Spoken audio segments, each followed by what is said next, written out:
So welcome to today's video. I'm Charlie Johnson, UK's #1 transformation coach who no longer lives in the UK, now lives in Dubai. And today I'm going to talk to you about the fallacy of how health systems actually trying to help people to lose weight, because quite frankly I think this is absolutely disgraceful and completely insane. So in this video I'm going to describe why this makes absolutely no sense, and what I'm actually talking about is what the NHS is planning on doing with, and have just been doing on trials with people having soups and basically a protein shake diet only to lose weight. Now, I posted about this on Instagram because I feel very passionate about this, but when you think about this very logically, it's quite simple. If people go from eating fucking McDonald's and Burger King to then eating soup and protein shakes, yes, they're going to lose weight. But what we've got to think about is this actually going to work long term? Because if something's not sustainable, then it's not going to be attainable for them long term.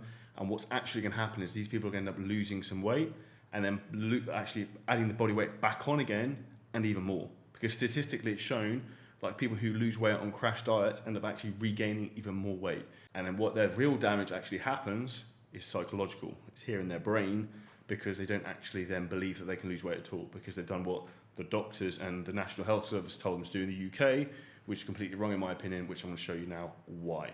So we're going to go over to the whiteboard of truth and justice, and we are going to show you why this makes absolutely no sense to do a basically soup and protein shake diet. So if we start over here, we've got Tim, who, let's do like a bit of a belly here, and he has been trying to lose weight doing not doing everything. He's probably been doing keto, fasting, all the stuff.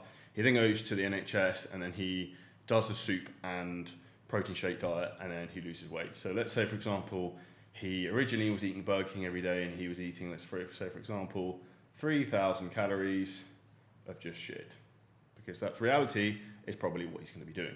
Now, if we head over to the NHS diet, so we do over here, the NHS diet, good luck continuing with that forever. He's probably eating 1,500 calories. So therefore, he's going to be a massive calorie deficit of 1,500 calories every day, and he's going to lose body fat very quickly. Now, what is going to happen in 3 months' time when our friend here, who has obviously got issues with sticking to a diet, then no longer wants to stick to eating soup and protein shakes every day, then starts to eat normally again? He's going to go straight back to 3,000 calories that he was doing before, but his metabolism has actually then down-regulated because it's now used to eating 1,500. So what's going to happen is he's going to gain weight rapidly, very, very quickly, and he's going to go off the rails very, very fast. And this is something I see happen over and over and over again with people when they crash diet. And this is essentially what's happening is the NHS here are essentially recommending basically a crash diet and not actually fixing the root of the problem. Now, the root of the problem here is a lack of education, understanding, and also psychologically them having a good relationship with food. This situation here in terms of giving people just soup and protein shakes is creating an even worse relationship with food, because then they actually cannot, they can't eat anything, you're to being very restrictive. So the key for people to actually see long-lasting results, I'm going to map out for you now. So this is what I would recommend for someone in our chap situation here who's eating 3,000 calories a day. So what I recommend we do with this here is we have our friend here, we want to get a deficit of 500 calories a day. So what we're going to do to achieve this deficit is we're going to we're going to give him a healthy structured diet of food he actually likes. We're going to ask Steve, our friend here over here, who's kind of eating 3,000 calories and needs to lose 20 kilos of body fat. We're going to ask him, okay, Steve, what foods do you actually like which are reasonably okay to eat? Cool, so you like these proteins, these carbs, these fats. Awesome.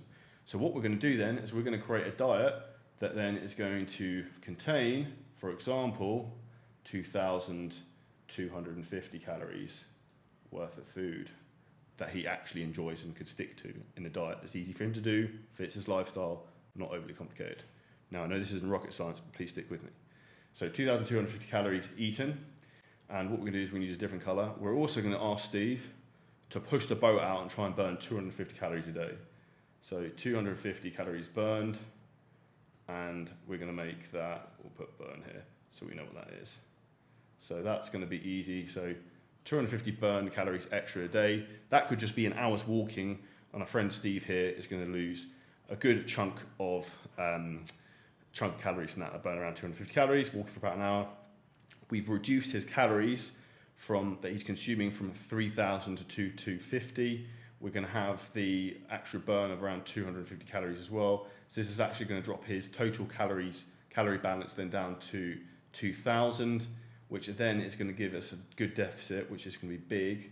So, for example, we've taken him, this is what he's consumed, he's burned an extra 250, this is what would be left over, and this is going to be a more sustainable approach for our friend over here, Steve, to lose body fat, eating 2,000 calories a day of food he actually enjoys. He's going to do a bit of activity every day, a little bit like walking. And why do I recommend walking for fat loss instead of running? Because walking is incredibly easy to do if you're overweight. If you're overweight, running is probably the worst thing you can do. I can't run, I'm very flat-footed. It causes knee, hip issues, ankle issues. If you're overweight, then actually running is going to cause a shit ton of problems. So don't run, walk, you'll enjoy it. And also if you're overweight, you're probably going to run very fast. Like you running for 5 minutes versus walking for an hour. The walk for an hour, you'll burn more calories, you'll enjoy more.